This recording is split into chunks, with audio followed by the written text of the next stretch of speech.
প্রমাণ তো আমার কাছে নাই, কিন্তু আমার সন্দেহ আছে। ফটিক ভাই, সন্দেহ দিয়ে তো বিচার হয় না। তারপরে আপনার সন্দেহের তালিকায় কি কি আছে? চেয়ারম্যান সাহেব, আমার সন্দেহের তালিকায় একজনই আছে, আমার বাল্যকালের বন্ধু, ওই জুয়েল মেম্বার। ও ছাড়া কোনো প্লেয়ার নাই এই ইউনিয়নে আমার ক্ষতি করার।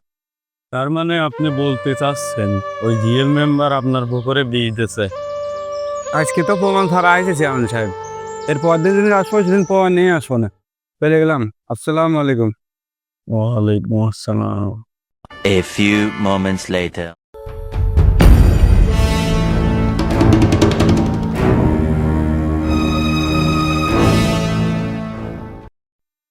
আর জুয়েল, ফটিক তো আইছিল, অনেক কাদাকাদি করছে। তুই ওর আগামী সপ্তাহে মুরগির চালান বন্ধ করে দে। আর যে জমি